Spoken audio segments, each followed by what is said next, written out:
ਤੁਹਾਡੀ ਸਾਰਿਆਂ ਦੀ ਸਲਾਮਤੀ ਹੋਵੇ। ਅੱਜ ਅਸੀਂ ਗੱਲ ਕਰਨੇ ਆ ਇੱਕ ਦਰਦਨਾਕ ਕਹਿੰਦੇ ਨੇ ਖਬਰ ਆਈ ਹੈ ਲਾਹੌਰ ਪਾਕਿਸਤਾਨ ਤੋਂ, ਔਰ ਉਸ ਬੰਦੇ ਦਾ ਨਾਮ ਹੈ ਗੁੰਡਾ ਪਾਦਰੀ। ਜੀ ਹਾਂ, ਨਕਲੀ ਪਾਦਰੀ, ਨਕਲੀ ਡਿਗਰੀ, ਨਕਲੀ ਕਹਾਣੀ।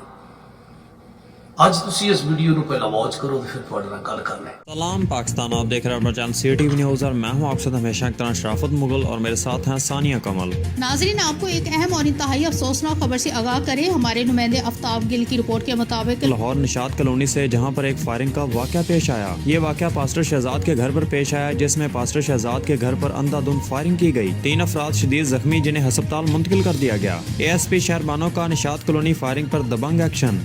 ਤੁਸੀਂ ਵੀਡੀਓ ਦੇਖੀ ਕਿ ਇੱਥੇ ਲਿਖਿਆ ਕਿ ਇਹ ਇੱਕ ਹਮਲਾ ਹੋਇਆ, ਪੁਲਿਸ ਉੱਥੇ ਪਹੁੰਚੀ। ਮੇਰਾ ਸਭ ਤੋਂ ਵੱਡਾ ਸਵਾਲ ਇਹ ਵੇ ਕਿ ਅਗਰ ਉੱਥੇ ਪੁਲਿਸ ਪਹੁੰਚੀ ਤੇ ਪੁਲਿਸ ਉੱਥੇ ਹੱਥ 'ਚ ਚੂੜੀਆਂ ਪਾ ਕੇ ਬੈਠੀ ਹੈ ਕਿ ਉਹ ਪੁਲਿਸ ਜਿਹੜੀ ਉਹਨੇ ਕੋਈ ਕਾਰਵਾਈ नहीं ਕੀਤੀ। उस पर फायरिंग करने वाले कानून शिकन अनासर किसी रियासत के मुस्तहिक नहीं। जराइम पेशा अफराद से आनी हाथों निपटा जाएगा। ASP शहरबानों। इस अफसोसनाक वाक़े की पुरजोर मजम्मत करते हुए न्यू अपोस्टोलिक चर्च पाकिस्तान से प्रीस्ट अमजद याकूब खान और प्रीस्ट शराफत मुगल CEO CTV न्यूज़ ने कहा है कि ये वाक़या इंतहाई अफसोसनाक है, काबिल मजम्मत है।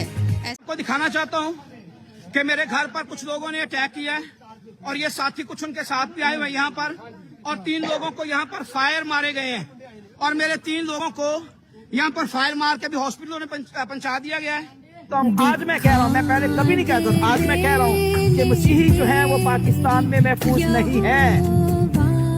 पहले हमेशा ही हम इस बात को कहते थे कि हम महफूज हैं, लेकिन आज मैं कह रहा हूँ मसीही पाकिस्तान। ਬਾਅਦ ਇਹ ਬੰਦਾ ਜਿਹੜਾ ਇਹਦੀ ਤੁਸੀਂ ਖਬਰ ਸੁਣੋ, ਇਹ ਕਹਿੰਦਾ ਕਿ ਅੱਜ ਤੱਕ ਅਸੀਂ ਸਮਝਦੇ ਰਹੇ ਕਿ ਪਾਕਿਸਤਾਨ ਦੇ ਵਿੱਚ ਮਸੀਹੀ ਮਹਫੂਜ਼ ਨੇ, ਤੇ ਅੱਜ ਮੈਂ ਕਹਿੰਦਾ ਕਿ ਪਾਕਿਸਤਾਨ 'ਚ ਮਸੀਹੀ ਜਿਹੜੇ ਮਹਫੂਜ਼ ਨਹੀਂ ਹੈਗੇ।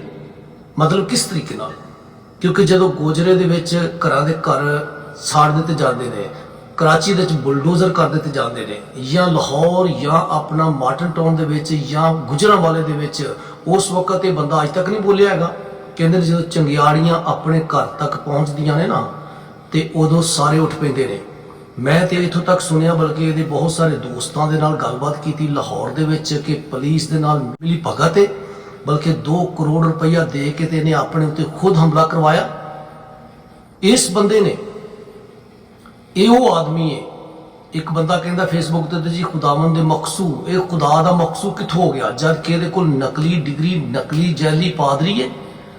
ਇਹਨੇ ਕਿਧਰੋਂ ਸੈਮਨਰੀਆਂ ਨਹੀਂ ਕੀਤੀਆਂ ਹੋਈਆਂ, ਇਹਦਾ ਠੀਆ ਚੱਲ ਗਿਆ, ਇਹਨੇ ਆਪਣਾ ਚੂਰਨ ਵੇਚਿਆ। ਕ੍ਰੈਕਡਾਊਨ ਔਰ ਕੜਵੇ ਸੱਚ ਨੇ ਵੀ ਬਹੁਤ ਸਾਰੀ ਵਾਰ ਖਬਰਾਂ ਲਗਾਈਆਂ, ਬਹੁਤ ਵਾਰ ਖਬਰਾਂ ਲਗਾਈਆਂ। ਔਰ ਇਹ ਉਹ ਆਦਮੀ ਹੈ ਕਿ ਜਿਹਨੇ ਕਰਾਚੀ ਦੇ ਵਿੱਚ ਮਤਲਬ ਔਰਤਾਂ ਨੂੰ ਦੁਆ ਦੇ ਬਹਾਨੇ ਦੇ ਵਿੱਚ ਹੋਟਲ ਵਿੱਚ ਬੁਲਾਇਆ ਔਰ ਉਹਦੇ ਨਾਲ ਜ਼ਨਾਕਾਰੀਆਂ ਕੀਤੀਆਂ। ਔਰ ਇਹ ਉਹ ਹੀ ਆਦਮੀ ਹੈ ਕਿ ਜਿਹਨੇ ਬਲੇਡ ਦੇ ਨਾਲ ਰਗੜ ਕੇ ਆਪਣੀਆਂ ਡਿਗਰੀਆਂ, ਕਿਸੇ ਦੀ ਨਕਲੀ ਡਿਗਰੀਆਂ ਜਿਹੜੀਆਂ ਨੇ ਉਹ ਲਿਖੀਆਂ। ਲੇਕਿਨ ਇਹ ਮਕਸੂ ਨਹੀਂ ਹੋ ਸਕਦਾ ਅਗਰ ਇਹ ਬੰਦਾ ਸਾਬਤ ਕਰਦਾ ਹੈ ਕਿ ਵੀ ਪਾਕਿਸਤਾਨ 'ਚ ਮਸੀਹੀ ਕੌਮ ਜਿਹੜੀ ਮਹਫੂਜ਼ ਹੈ, ਤੇ ਮੈਂ ਇਹਦੇ ਨਾਲ ਗੱਲ ਕਰਨ ਲਈ ਤਿਆਰ ਹਾਂ। ਮੈਂ ਸਾਬਤ ਕਰਾਂਗਾ ਕਿ ਮਹਫੂਜ਼ ਨਹੀਂ ਹੈਗੇ, ਤੇ ਇਹ ਬੰਦਾ ਸਾਬਤ ਕਰੇ ਕਿ ਮਹਫੂਜ਼ ਹੈ। ਕਿਉਂਕਿ ਅੱਜ ਤੱਕ ਇਹ ਆਖਦੇ ਰਹੇ ਨੇ ਕਿ ਪਾਕਿਸਤਾਨ 'ਚ ਮਸੀਹੀ ਕੌਮ ਜਿਹੜੀ ਹੈ ਮਹਫੂਜ਼, ਇਹਦਾ ਮਤਲਬ ਹੈ ਪੂਰੀ ਕੌਮ ਨੂੰ ਇਹਨਾਂ ਨੇ ਬੇਵਕੂਫ ਬਣਾਇਆ ਔਰ ਪੂਰੀ ਕੌਮ ਦੇ ਨਾਲ ਇਹਨਾਂ ਨੇ ਖੇਡਿਆ, ਬਲਕਿ ਇਹਨਾਂ ਨੇ ਆਪਣਾ ਖੂਬ ਚੂਰਨ ਵੇਚਿਆ। ਇਹੋ ਜਿਹੇ ਬਰੂਪੀਆਂ ਦੇ ਕੋਲੋਂ ਮੇਰੇ ਦੋਸਤੋ, ਮੇਰੇ ਭਰਾਓ, ਸੱਜਣੋ, ਮਿੱਤਰੋ, ਬਚ ਕੇ ਰਿਹਾ ਜੇ। ਖੁਦਾ ਹਾਫਿਜ਼।